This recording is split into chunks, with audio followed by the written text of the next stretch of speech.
봉독하겠습니다. 하나님 말씀은 요한복음 16장 7절 그리고 13절 되겠습니다. 요한복음 16장 7절 그리고 13절 하나님 말씀 합독하겠습니다. 그러나 내가 너희에게 실상을 말하노니 내가 떠나가는 것이 너희에게 유익이라. 내가 떠나가지 아니하면 보혜사가 너희에게로 오시지 아니할 것이요 가면 내가 그를 너희에게로 보내리니 그러나 진리의 성령이 오시면 그가 너희를 모든 진리 가운데로 인도하시리니 그가 스스로 말하지 않고 오직 들은 것을 말하며 장래일을 너희에게 알리시리라. 제가 기도하겠습니다. 살아계신 아버지 하나님, 날씨는 덥고 무덥고 우리의 몸과 마음이 많이 힘이 듭니다. 그러나 우리 귀한 성도들 한 사람 한 사람 택하신 하나님의 자녀라고 하는 사실을 잊지 마시고 오늘도 하나님의 능력과 권능의 손으로 강하게 붙들어 주옵소서. 세상 세파와 문제와 여러 가지 걱정거리가 끊임없이 내 마음을 누르고 있지만 우리가 예수 이름을 가지고 나아가오니 이 모든 태산 같은 것든 이 산더러 들리워 저 바다에 던져지라 선포하오니 주의 역사를 이루어 주옵시고 가벼움을 얻게 하시고 평탄함을 주옵시고 극복할 만한 능력과 힘이 되어 주시고 풀어갈 만한 지혜와 지식이 되어 주시고 오늘로 예비하신 하나님이 되어 주옵소서. 오늘도 하나님 앞에 은혜를 구합니다. 성령의 충만함을 구합니다. 하나님의 도우심을 구합니다. 주의 백성들이 주 하나님의 역사를 구하올 때에 하늘문을 여시고 오늘도 놀라운 능력과 은총으로 임하여 주옵소서. 교인들 중에 하나님 아픔 가운데 있는 성도, 문제 가운데 있는 성도, 또 타국에 가서 일터에서 일하고 있는 성도, 아버지 하나님 그들을 지키시고 함께 하시고 붙잡아 주시고 그들 가운데 주의 사랑을 잊지 말아 주옵소서. 오늘도 영광이 함께 하심을 믿고 예수님 이름으로 간절히 기도 올리옵나이다. 아멘. 예수님에게서 해답을 찾아봅시다. 29번째입니다. 오늘은 보혜사 성령님이란 제목으로 말씀을 증거하겠습니다. 여러분, 사람은 이 세상을 탄핵할 때 혼자서는 살아갈 수가 없습니다. 가족관계를 이루고 친구관계를 이루고 이웃관계를 이루면서 함께 어울려 더불어 사는 것이지 혼자 살아갈 수는 없는 것입니다.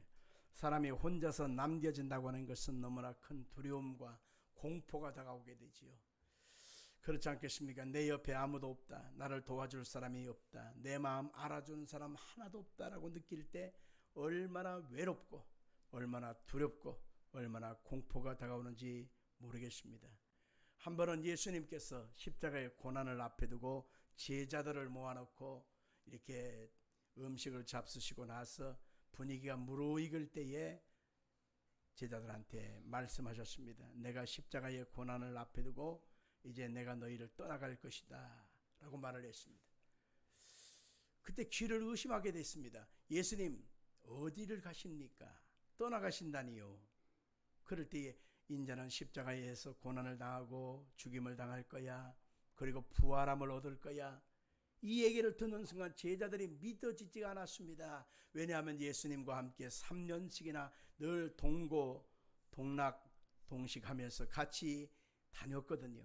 항상 예수님이 눈 뜨는 곳에 계셨고 손잡을 수 있었고 항상 예수님과 함께 거닐고 있었는데 갑자기 예수님이 죽으신다 그리고 떠나가신다 하니까 두렵지가 않을 수가 없었던 것입니다. 마음에 근심이 가득하여 끊임없이 우리를 떠나가시는 예수님 어떡하지?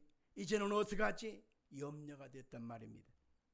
그때에 두려움에 빠져있는 제자들의 그 표정을 보고서 그러나 안심하라. 내가 너희에게 나 대신하여 하나님의 영 성령님 보혜사를 보내줄 것이다 라고 하는 놀라운 약속을 주셨다라고 하는 것입니다.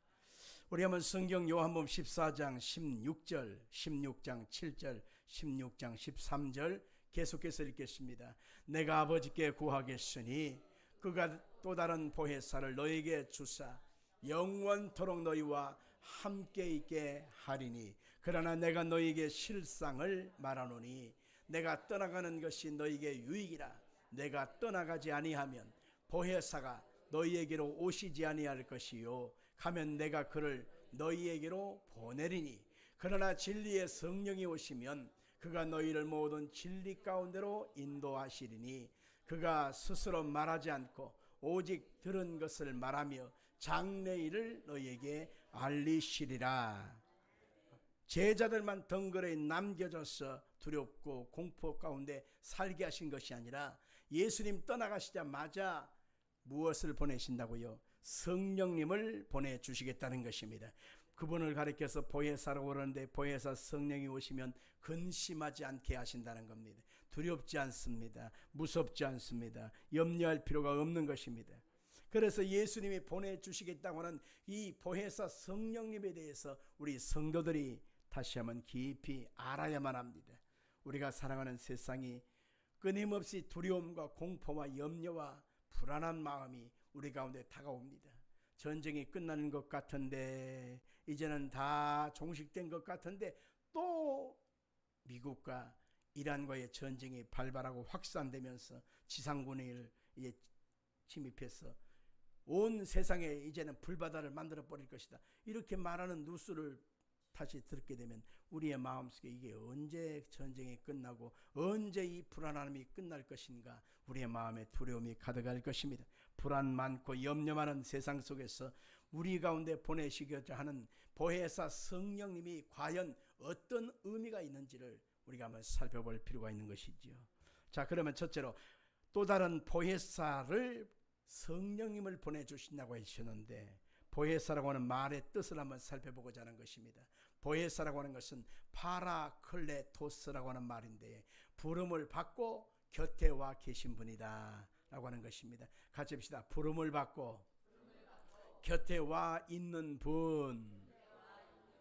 이 보혜사라고 하는 분을 우리가 부름을 받고 곁에 와 있는 분이라고 우리가 알고 있는데 실상은 이것은 법정 용어와 같습니다. 우리가 사람 문제가 얽히거나 물질 문제가 얽히거나 그러면 소송이 붙잖아요. 그러면 법정 소송을 하게 되면 우리가 법률 용어를 알지 못하고 어떻게 풀어갈 방법을 모르니까 변호사를 사게 됩니다. 그러면 그 변호사가 나 대신하여 사사건건 내 입장에서 나의 억울함을 풀어주지 않습니까?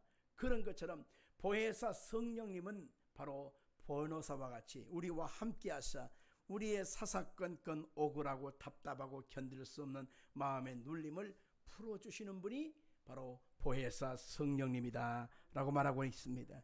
예수님은 십자가에서 죽으셔서 우리의 모든 죄값을 청산하고 그걸로 뚝 이게 아닙니다. 예수님이 죽으시고 나서 부활하시고 나서 승천하실 때에 예수님과 함께 계신 하나님의 영 보혜사 성령님을 우리 가운데 보내주심으로 말미암아 우리 가운데 와서 끊임없이 우리를 도와주도록 만들어 주시겠다라고 말하고 있습니다. 그래서 성령님을 가리켜서 또 다른 변호사, 또 다른 보혜사 이렇게 말하고 있는 것입니다. 여기서 다르다고 하는 말은요, 두 가지로 말로 쓰였거든요. 하나는 헤테로스, 하나는 알로스라고 하는 말인데 헤테로스로만은 전혀 성격이 다른 것을 말합니다. 자, 보세요. 여기 있는 이 물컵하고 여기 있는 성경책은 같은 거예요? 전혀 다른 거예요? 전혀 다른 것입니다. 물컵의 용도가 다르고 성경책의 용도와 목적이 다르지 않습니까? 마찬가지입니다. 전혀 같지 않은 다른 것을 말할 때 헤테로스라고 하는 말로 쓰였지요. 그러나 또 다른 말은 알로스라고 하는 말인데 알로스는 두 개가 똑같은데 다른 하나를 말하는 것입니다. 똑같아요. 모양도 똑같고 쓰임도 목적도 똑같은데 다른 것. 다시 말하면 예수님을 가리켜서 첫 번째 보혜사라고 말합니다. 그런데 예수님께서 오셔서 우리의 죄값을 청산하시고 대속의 완성을 이루셨어요. 그러고 나서 승천하시면서 예수님과 똑같으신 다른 분 성령님을 우리 가운데 보내주시겠다라고 말하고 있습니다. 그래서 오늘 본문은 알로스 파라클레토스라고 하는 말로 성령님을 우리 가운데 알려주고 있다는 것입니다. 눈에 보이지 않지만 바람이 존재하지요. 눈에 보이지 않지만 우주가 존재하지요. 그런 것처럼 하나님의 성령님은 눈에 보이지 않습니다. 바람처럼 우리 눈에 전혀 알 수 없습니다. 그러나 하나님의 성령님은 예수 그리스도를 구주로 영접한 백성들의 마음속에, 하나님의 자녀된 그 백성들의 심령 속에 함께 하사 우리의 연약함을 도와주고 계시는 분이 바로 보혜사 성령님이다 라고 말하고 있습니다. 우리가 세상 살아갈 때 여러분들, 우리가 보여지는 대상으로 인하여 마음고생할 때가 참 많습니다. 한 입을 덮고 사는 남편과 아내가 속을 썩이면 참 남보다 못할 때가 많잖아요. 피를 나는 형제일지라도 실상은 정말 뗄 수 없는 혈연의 관계지만은 그 형제가 나에게 고통을 줄 때는 이건 말로 형용할 수 없는 상처를 당하지요. 이처럼 보여지는 대상 때문에 마음고생하고 힘들 때가 많은데, 내 마음속에 오사 끊임없이 함께 하시고 사랑하시고 위로해 주시고 용기 주시고 소망 주시고 함께 하시는 분이 보혜사 성령님이다 라고 말하고 있습니다. 자, 우리가 둘째로 할 것은 성령님, 그분은 우리를 위해서 오셨다고 하는 것입니다. 같이 합시다. 우리를 위해서 오신 성령님. 아멘. 성령님은 그냥 오신 것이 아니라 우리의 유익을 위해서 오셨다는 겁니다. 나의 유익을 위하여, 나에게 좋은 역사를 이루시기 위해서 성령님이 오셨다, 그렇게 말하고 있습니다. 오늘 성경 요한복음 16장 7절을 같이 보겠습니다. 그러나 내가 너희에게 실상을 말하노니 내가 떠나가는 것이 너희에게 유익이라. 내가 떠나가지 아니하면 보혜사가 너희에게로 오시지 아니할 것이요, 가면 내가 그를 너희에게로 보내리니. 여기서 분명히 보십시오. 내가 떠나가는 것이 너희한테는 유익이라. 그래서 떠나가면 보혜사가 너에게 올 것이다 라고 말하고 있습니다. 그렇습니다. 하나님은 우리 가운데 좋으신 하나님 되십니다. 보혜사 성령님을 보내주신 것도 우리한테 좋은 유익된 역사를 이루시려고 보내셨다, 그렇게 말하고 있습니다. 예수님께서 오셔서 우리의 죄값을 청산해 주셨고 우리 가운데 하나님의 자녀된 의와 생명을 주셨지 않습니까? 예수님이 오셔서 병든 자를 고쳐주셨지 않습니까? 귀신 들린 자를 쫓아내 주셨지 않습니까? 예수님이 오셔서 우리 마음에 평강, 소망, 기쁨, 살 용기를 주셨지 않습니까? 그런 것처럼 하나님의 성령님이 오셔서 여러분 가운데 용기가 되시고 소망이 되어주시고 능력이 되시고 승리할 수 있도록 만들어 주시는 것입니다. 그래서 우리는 성령님이 지금도 역사하고 계신 것을 우리가 믿어야 되고, 그 역사하시는 성령님이 예수님이 하신 것처럼 똑같은 유익된 일을 하고 계신다는 것입니다. 그게 바로 뭘까요? 바로 성령께서 오셔서 십자가의 대속제물이 되신 예수님을 통해서 우리가 하나님 앞에 의와 거룩한 하나님의 자녀가 됐다는 사실을 알려주고 계시는 것입니다. 성령님이 오셔서 예수님을 주님이라고 믿어지게 만들어주는 것입니다. 내가 노력해서 믿었나요? 성경을 100번 읽었기 때문에 믿어지는 걸까요? 내가 교회를 50년 동안 빠짐없이 다녔기 때문에 믿어질까요? 아닙니다. 믿어진다고 하는 것은 우리의 노력으로 믿어지는 것이 아니라 에베소 2장 8절에 보니까 하나님의 성령이 주시는 선물이라는 것입니다. 믿어진다고 하는 것, 그것은 바로 하나님이 내 속에 성령으로 오셔서 믿어지는 특별한 사랑, 특별한 은혜를 우리 가운데 주신 것입니다. 하나님이 성령이 오셔서 지금도 하시는 일은 바로 뭘까요? 예수 그리스도 이름으로 귀신을 내어 쫓아주시는 것입니다. 같이 합시다. 예수 이름으로 귀신을 내어 쫓아주신다. 아멘. 전라남도 광산 경찰서에 입건되고 유치장살이하고 있는 장윤기라고 하는 24살짜리 청년 이야기가 요새 텔레비전 뉴스에 자꾸 뜹니다. 이 24살 먹은 이 장윤기라고 하는 청년이 어떤 일을 했느냐 하면, 길 가는 17살 먹은 여고생, 그 예쁜 여고생을 밤중에 그냥 성폭행을 하고, 그리고 칼로 여러 방을 찔러서 그냥 죽여버렸습니다. 그리고 그것을 듣고 쫓아왔던 어떤 고등학생 남자아이도 그냥 죽이려고 달려들었는데 도망을 쳤지요. 근데 그 상황을 가만히 경찰들이 잡아다가 이렇게 조사하다 보니까 이 장윤기가 누구의 아들인지를 알았어요. 자기 같이 근무하고 있는 경찰서의 고위직 경찰 간부의 아들인 걸 알았습니다. 그러니까 경찰들끼리는 서로 통하고 서로 잘 알지 않습니까? 30년 근무했으니까. 그래가지고는 당신 아들이 이렇게 해서 이를 죄를 지었습니다. 그러니까 가만 따져보니까 성폭행을 했지요. 칼을 고의적으로 갖고 다니면서 찔렀지요. 그리고 죽였지요. 이거는 그냥 넘어갈 수가 없는 굉장히 큰 죄를 짓고 오래 감옥살이를 해야 될 것을 알고 이것을 무마시키기 위해서 아주 짧게 만들 수 있는 방법이 뭘까 생각하다가 증거인멸이라고 하는 것을 선택했습니다.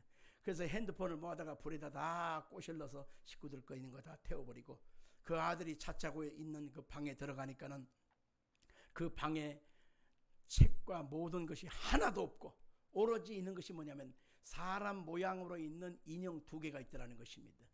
그 인형 모양의 그 목과 이 가슴에다가 수없이 칼로 찔른 그 찔러한 흉측한 어떤 증거만 있더라는 것입니다. 그래서 이 아버지가 한 일은 그 인형의 목을 자르고 팔을 자르고 다리를 자르고 한 덩어리는 모란에다가 한 덩어리는 태평당에다가 한 덩어리는 신흥동에다가 한 덩어리는 저 야탑에다 버리듯 한 덩어리씩 다 인멸을 했습니다. 그러고 나서 이것이 우발적인 범죄로 이런 상황이 됐다라고 덮으려고 그랬어요. 그런데 그것이 다 알게 되고 일파만파 퍼지다 보니까는 그것과 연관된 사람들이 다 걸려들었어요. 그래가지고는 아버지는 옷을 벗고 또 철창살이 하게 되고 그것과 연관된 다른 사람들도 다 같은 죄 몫으로 들어가게 됐고 이 사람도 고의적인 범죄와 악이 때문에 큰 죄를 짓고 말았습니다. 저는 이 사건을 보면서 어떤 생각을 했느냐 하면 사람들은 결과를 보고서 이것이 징역 몇 년 이렇게 결과를 보고 따지지만 실상은 우리 예수 믿는 사람은 성경의 눈을 통해서 보면 그 일을 하게 된 배후에 누가 있었느냐 이걸 우리는 볼 줄 압니다. 여러분들 우리가 살고 있는 이 세상에 보이지 않지만 하나님이 계신 것처럼 귀신도 역사하고 있다는 것을 알 수 있습니다. 이 살인죄를 범하고 그 무리와 함께 섞여 있던 그 사람들의 마음속에 어둠의 영이 뒤에서 조절한 것이지 그 사람만 나쁘다고 말할 수 없는 것입니다. 도박을 한 사람들은 그 도박에 미친 것을 보면서 우리는 그 사람만 욕하는 것이 아니라 그 뒤에 도박의 영을 불어넣는 사탄의 역사에 있음을 알 수 있습니다. 알코올 중독자가 그냥 알코올 중독자가 되나요? 그 뒤에서 술로 인생을 망치게 만드는 알코올 중독의 귀신이 들어가서 그렇게 하는 것입니다. 폭언을 베풀고 폭력을 행사하는 사람, 혈기의 영이 그 뒤에서 조종한 것임을 우리가 알 수 있는 것입니다. 이런 것처럼 우리의 마음속에 끊임없이 우리 자신만 있는 것이 아니라 어둠의 영이 끊임없이 괴롭히고 도둑질하고 죽이고 멸망시킨다고 하는 것을 알아야 합니다. 예수님께서 그런 것을 보고서 가만두지 아니하고 쫓아내신 것처럼 하나님의 성령이 오셔서 하시는 이런 말은 뭐냐? 배후에 사람의 영 속에 그 마음 속에 가정 속에 들어가서 역사하는 귀신을 성령님도 쫓아내신다고 하는 것입니다. 성경은 끊임없이 귀신을 쫓아내라고 말하고 있잖아요. 또한 성령이 하시는 일은 뭐냐면 병을 고치는 일을 하신다고 하는 것입니다. 마음의 병도 크고 육신의 병도 크다는 것을 알 수 있습니다. 우리는요 이렇게 현대과학이 최첨단을 걷는 시대에 살고 있습니다. 과학 문명, 의학, 발전된 과학의 여러 가지 의약품을 먹고 치료를 하고 삽니다. 그런데도 불구하고 아직도 병은 계속 번져가고 있고요. 계속 새로운 병이 유발되는 것을 보면서 이 병은 이 세상이 끝나야 끝나는구나 알 수 있습니다. 그래서 예수님께서 오셔서 채찍에 맞음으로 너희가 나음을 입었도다. 예수 이름으로 질병을 걸린 사람에게 손을 얹고 기도하라. 그렇게 성경은 말하고 있잖아요. 그런 것처럼 성령께서 오셔서 주님을 의지하고 사모하는 자의 마음의 병도 고치시고 육신의 병도 고치신다고 하는 그 사실을 믿어야만 하는 것입니다. 보이지 않는 우울증, 불면증, 조울증, 분노조절 장애증, 끊임없이 마음에 들어와 있는 화병, 미움의 감정, 섭섭한 감정, 여러 가지 마음에 상처 입은 것들, 여러분들 이런 마음들을 어떻게 해야 되나요? 옛날 어른들은 그것을 감당을 못하기 때문에 시집가는 딸한테 그래요. 봉사 3년, 기머거리 3년, 벙어리 3년 참아라. 그러다 보니까 화병만 걸리고 살잖아요. 그런데 그것이 고쳐져야 될 병인 것입니다. 예수 그리스도의 보혈의 피로 우리의 마음에 발라서 우리 속의 상처를 다 씻어내시고, 그리고 하나님의 성령의 생기를 불어넣으심으로 우리 속에 소망을 불어넣으시고 사랑과 감사와 행복감, 평안한 마음을 주시는 그분이 곧 성령의 역사인 것을 믿으시길 바랍니다. 그래서 성령 충만함을 받으면 우리가 세상을 이기고 승리의 삶을 살아갈 수가 있는 것입니다. 성령 충만함이 그래서 해답이다 라고 하는 것입니다. 마가복음 16장 17절 이하를 같이 볼까요? 믿는 자들에게는 표적이 따르니 곧 그들이 내 이름으로 귀신을 쫓아내며 새 방언을 말하며 뱀을 집어 올리며 무슨 독을 마실지라도 해를 받지 아니하며 병든 사람에게 손을 얹은즉 나으리라 하시더라. 아멘. 마음이 아픕니까? 상합니까? 너무 놀려 있습니까? 절망이 다가오나요? 그러면 마음에 손을 얹어서 주님 보혈의 피로 나를 어루만져 주세요. 성령님 나 좀 위로해 주세요. 성령님 나 좀 오셔서 내 상처를 씻어 주세요. 다시 한번 일어날 용기와 소망을 주세요. 내가 이렇게 깔아져서는 안 되겠습니다. 성령이여 나를 도와 주시옵소서. 간과한 순간에 로마서 8장 26절은 말합니다. 이와 같이 성령도 우리 연약함을 도우시나니 우리가 마땅히 빌 바를 알지 못할 때 성령이 말할 수 없는 탄식으로 너희를 위해서 친히 간구하시느니라.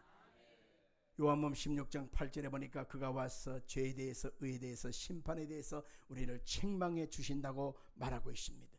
그래서 우리의 마음속에 끊임없이 하나님의 성령이 우리 가운데 오시게 되면 예수 그리스도 안에 있는 소망이 회복되게 되는 것입니다.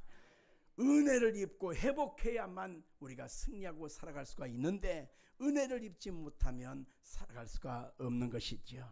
자, 그렇다면 셋째로 알 수 있는 것은 성령님이 역사하는 통로를 알아야 합니다. 쥐구멍은요, 쥐가 다니는 통로니까 쥐구멍이라고 그래요. 뱀이 다니는 통로니까 뱀의 길이라고 그러죠. 마찬가지입니다. 하나님의 성령님도 역사하시는 통로가 있다는 것을 알아야 합니다. 성령님은 아무런 곳에 아무렇게 하지 않습니다. 하나님의 성령님이 역사하시는 통로를 알 필요가 있는 것이지요. 우리가 어떤 것을 알아야 될까요? 첫째는 성령님은 우리의 생각을 통해서 역사하신다는 것입니다. 따라합시다. 성령님은 우리의 생각을 통해서 역사하신다. 에베소 3장 20절 말씀 같이 보겠습니다. 시작. 역사하시는 능력대로 우리가 구하거나 생각하는 모든 것에 더 넘치도록 능히 하실 이. 여기 보니까 우리가 능력대로 우리가 생각하는 것에 더 넘치도록 능히 하신다 그랬습니다.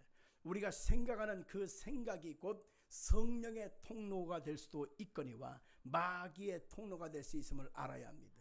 요한복음 13장 2절에 보니까 가룟 유다에게 예수 팔 생각을 누가 넣었다? 마귀가 넣었다. 그렇게 말하고 있습니다. 그러니까 생각이 바로 뭐냐면 하나님의 성령이 역사하시는 통로가 될 수 있고 아니면 마귀가 역사하는 통로가 될 수 있다라고 말하는 것입니다. 그래서 우리 속에 생각을 잘 관리해야 되는데 부정적이고 절망적이고 무능하고 폐괴적이고 끊임없이 내 마음에 자포자기하는 생각이 꽉 들어차서 그 생각의 방향대로 자꾸 우리가 방향을 잡잖아요. 그러면 그 생각대로 어둠의 영이 와서 끊임없이 우리를 이끌어가는 것을 알아야 합니다. 마음속에 절망이 다가올 때 물리치고 부정적인 것이 다가올 때 물리치고 마음의 소망과 기쁨과 긍정의 방향으로 끊임없이 우리를 이끌어가야 합니다. 내가 이렇게 쓰러져서는 안 되지. 내가 이렇게 넘어지면 안 되지. 내가 이렇게 자포자기하고 주저앉아버리면 안 되지. 내가 이러지면 안 되지 하고서 스스로 일어서야 되는 거예요. 아멘 할까요? 마가복음 9장 23절에 보니까 할 수 있거든이 무슨 말이냐? 믿는 자들에게는 능치 못할 일이 없느니라. 주님께서는 그 믿음 속에 역사해 주시는 것이죠. 믿음이 없으면 역사하지 않아요. 솔로몬에게 여인이 있었는데 이 여인은 시돈 지방에 사는 이방 여자였어요. 근데 자기 딸이 흉악한 귀신에 들렸잖아요. 그러니까 예수님 오셔서 나 좀 고쳐줘서, 내 딸이 지금 흉악한 귀신 들렸어요, 살려주세요. 그러니까 예수님이 먼저 확인하고 싶으신 것은 그 여자에게 믿음이 있는가, 아니면 주님을 의지하는 간절한 마음이 아니라 그냥 한번 낚시질 해보는 것인가. 주님이 한번 흔들어 보고 싶으신 거예요. 그래서 하신 말씀이 나는 이스라엘의 잃어버린 양 외에는 보냄을 받지 아니했다. 너는 이방인이잖아. 거절하셨어요. 근데 그 여자가 계속 소리를 지르면서 예수님 불쌍히 여겨달라고 구하는 것입니다. 그러니까 제자들이 와서 예수님 한번 좀 도와주시죠. 저 여자가 뒤에서 너무 소리를 지르네요. 그때 예수님이 또 이렇게 말씀했습니다. 자녀의 떡을 취하여 개들에게 던짐이 마땅하지 않다. 자녀는 유대인들을 말하고 개들은 이방인들을 말하는 거였거든. 그러니까 너희들은 개 같은 족속이야 라고 하는 혼혈 족속임을 주님이 거기서 말하는 것이었습니다. 그때 그 여자가 뭐라고 합니까? 옳소이다. 그러나 개들도 제 주인의 상에서 떨어지는 뭘 먹는다? 부스러기를 먹나이다. 그때 예수님께서 여자여 네 믿음이 크도다.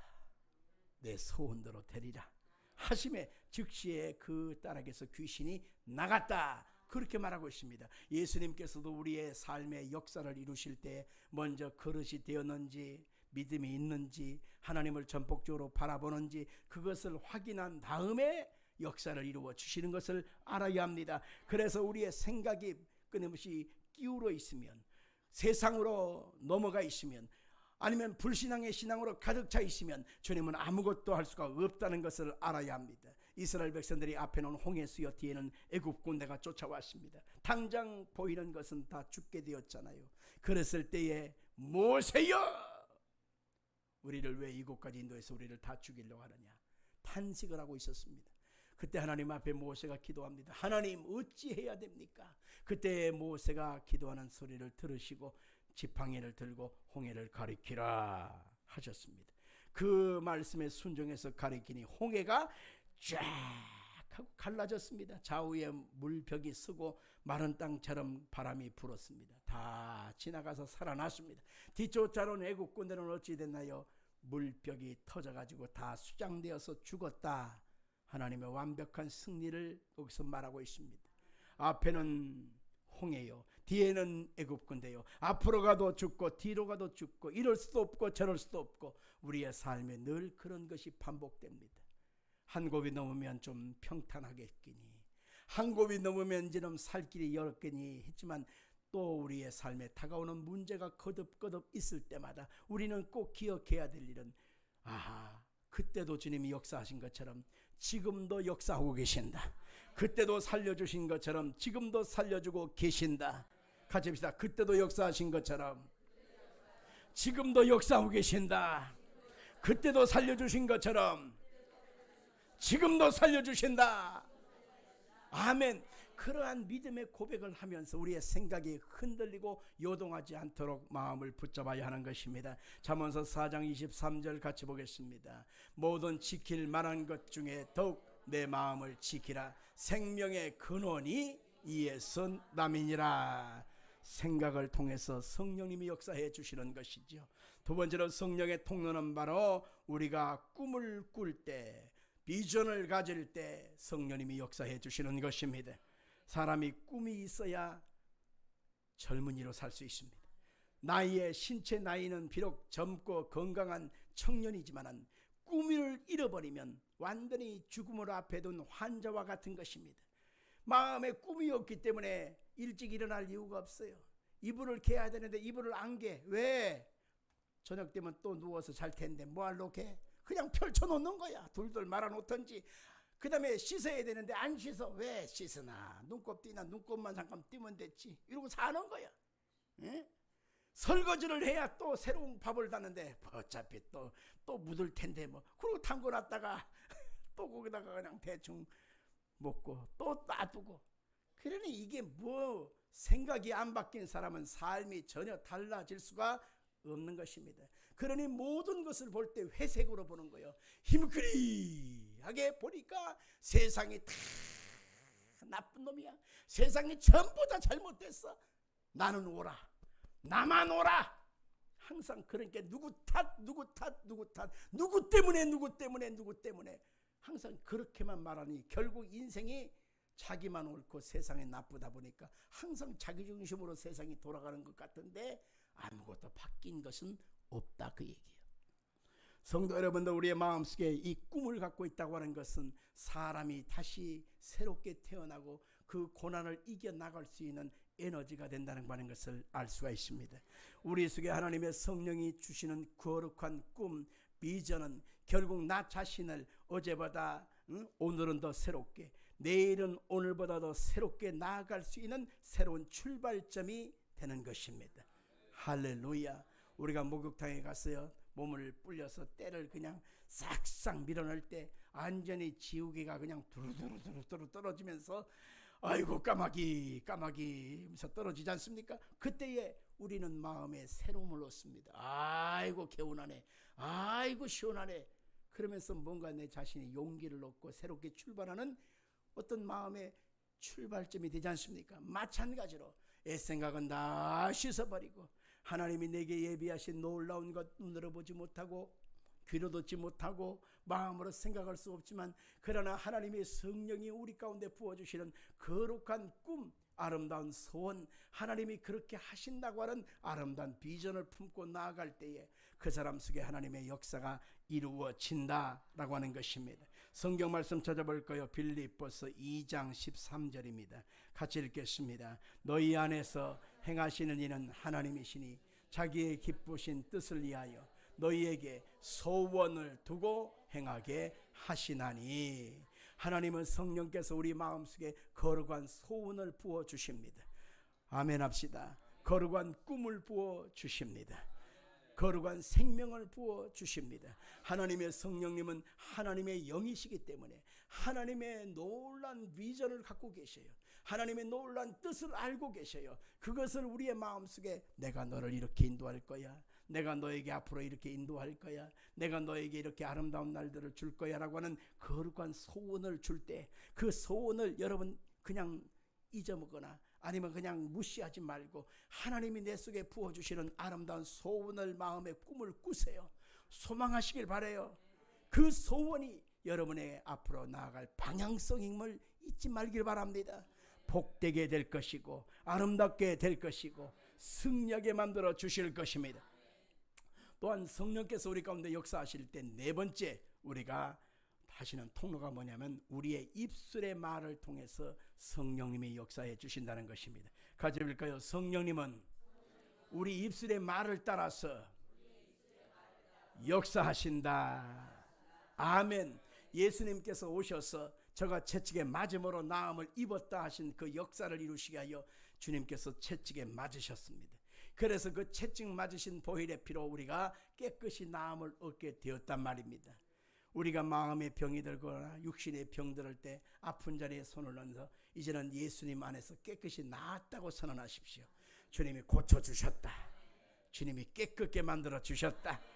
예수님이 가난과 저주를 다 철폐해 주셨기 때문에 나는 아브라함의 복을 받은 사람이다. 입술로 자꾸 고백하란 말입니다. 그러면 그 고백대로 아름다운 역사가 우리 가운데 이루어지게 되는 것입니다. 평택에서 목회하는 우리 선배 목사님이 하신 간증에 참 은혜를 받았습니다. 그 목사님이 제일 가난한 동네를 이제 자기 담당 구역으로 맡게 됐는데 거기에서 쬐그마한 올세방에 단칸방에 사는 어떤 부인이 있었어요. 근데 그 부인이 사는 그 집이 얼마나 허술한지 그 슬레이트로 이렇게 엉기성기 지었는데 이건 집도 아니고 꼭 외양간 같아요. 허스룩해.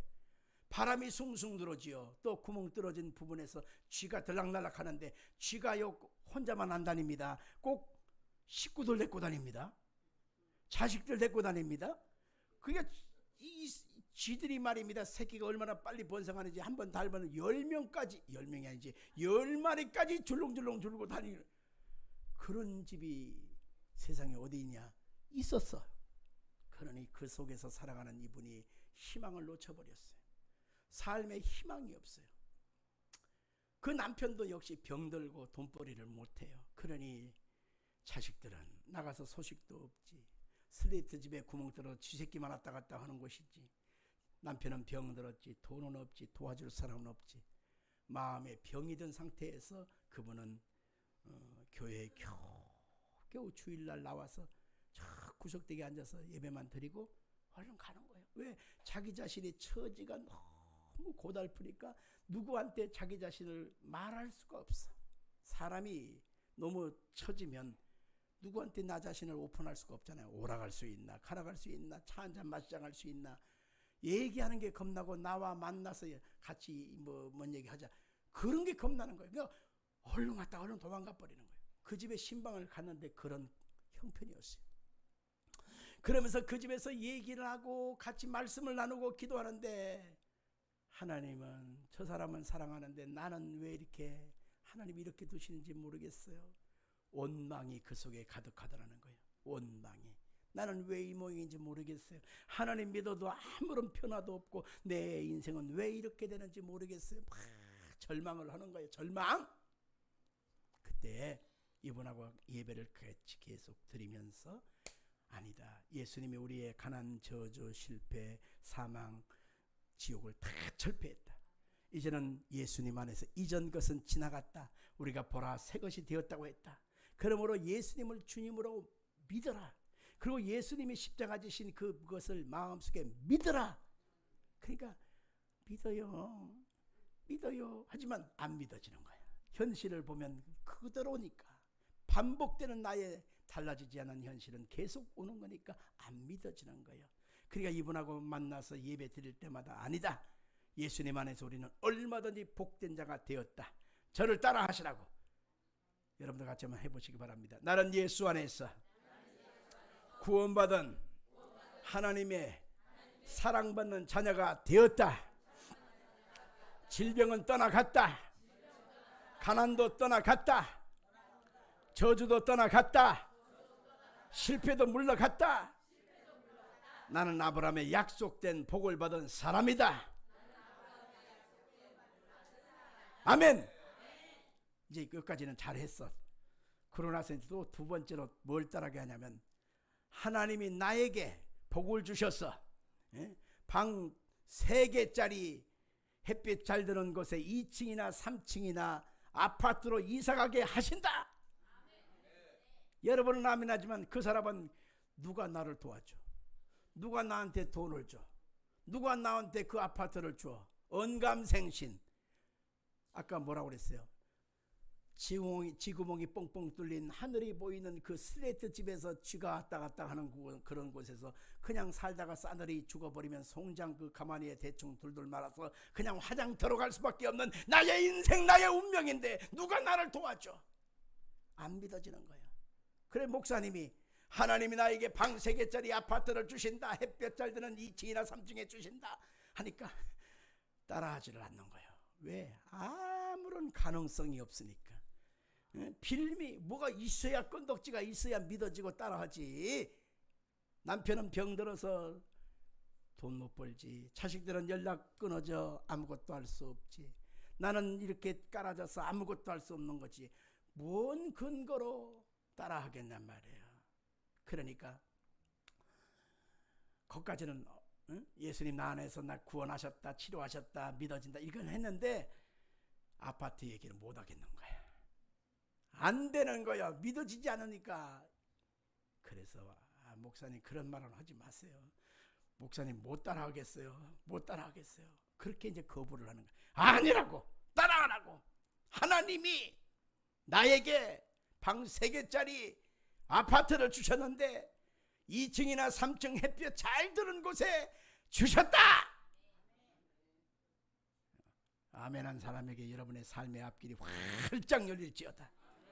이 양반은 아멘을 안 하는데 따라하라고. 그래서 몇 번에 걸쳐서 하니까 억지로 따라하는데 하나님이 방 3개짜리 2층이나 3층 아파트를 나한테 주셨다 하니까 몇 번에 걸쳐서 겨우겨우 따라하는데 제발 끝에 가서 제발 하면서 그렇게 따라 하더라는 거예요.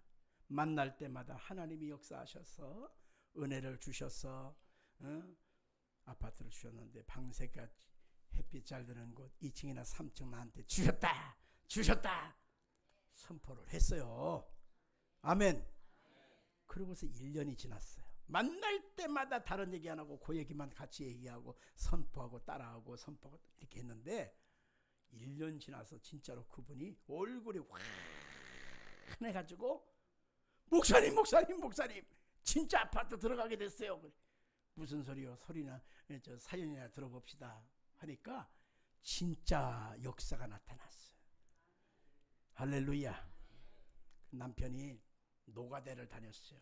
인력시장 다녔는데 어느 날 은행에 갔는데 은행 창구 직원이 주택 청약 하나 넣어놓으시죠? 그랬대. 그래서 그게 뭐예요? 그러니까 이거 아파트 신청하면 되는 거예요. 이게 횟수를 치면 이게 다 이렇게 차면 돼요. 그랬어요. 그래갖고 그거에 뭐 3만 원짜리 넣어놨어요. 자동이차를 걸어놨어요. 그런데 그것이 빠져나가는지도 모르고 그냥 세월이 흘렀는데 어느 날 남편이 신청 한번 해보시죠? 그러더라네. 그 은행 창구의 말을 듣고서 어떻게 하는 거예요? 해갖고 신청을 또 했대네.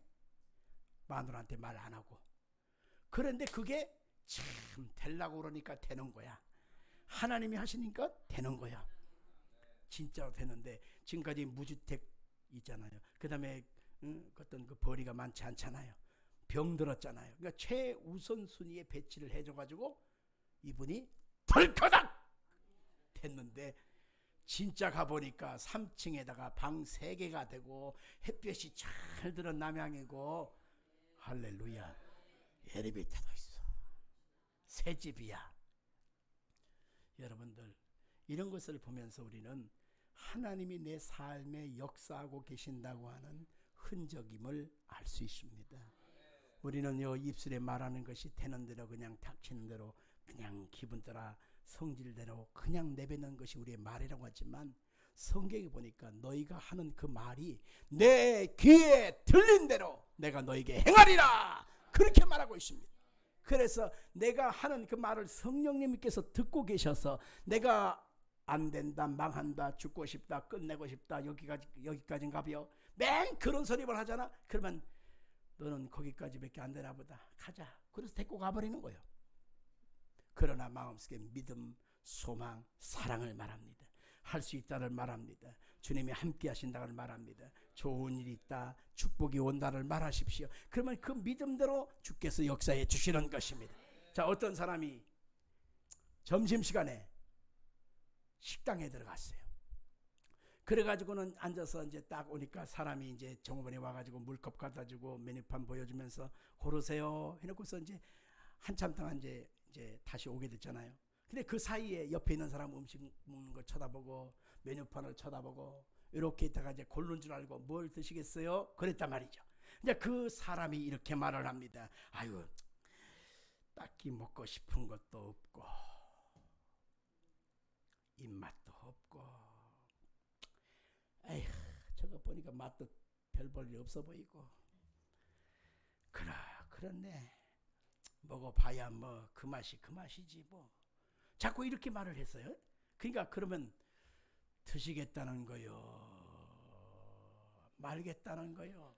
그러니까 먹으면 뭐합니까? 인생이 뭐 먹어도 그만 안 먹어도 그만 또 이렇게 얘기하네. 그러면 여기 있을 이유가 있나요 없나요? 나가주세요. 식당 종업원도 그렇게 말합니다. 그러나 하나님의 성령님께서 우리가 그렇게 인생살이를 말한다면 성령께서 어떻게 하라는 얘기예요? 여러분들 똑같은 말이라도 나한테 유익된 것을 말하십시오. 되고 싶은 것을 말하십시오. 나는 예수 안에서 복된 자야. 예수 안에서 나는 하나님 앞에 큰 영광 돌릴 사람이야. 나에게 형통이 임한다. 물질 축복이 임한다. 건강이 임한다. 하나님이 나를 아름답게 쓰신다. 아멘한 자 그대로 될지어다. 그렇습니다. 하나님의 성령은 우리가 말하는 것을 통해서 역사하시는 분입니다. 하나님의 성령님께서는 우리 가운데 오셔서 우리가 꿈을 꾼 것을 통해서 역사해 주십니다.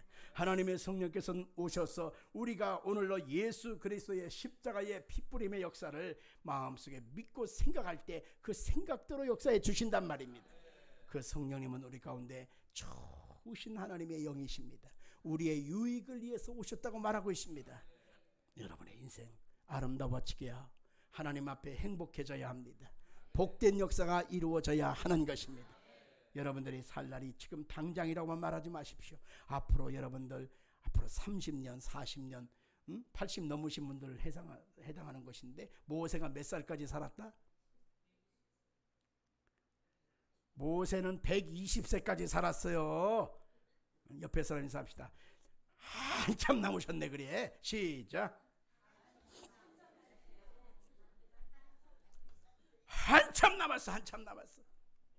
내일 당장 죽을 것처럼 말하지 말고 하나님 앞에 내가 아름다운 날 앞으로 더 귀하게 쓰임받을 것을 소망하기를 주의 이름으로 축원합니다. 기도하겠습니다.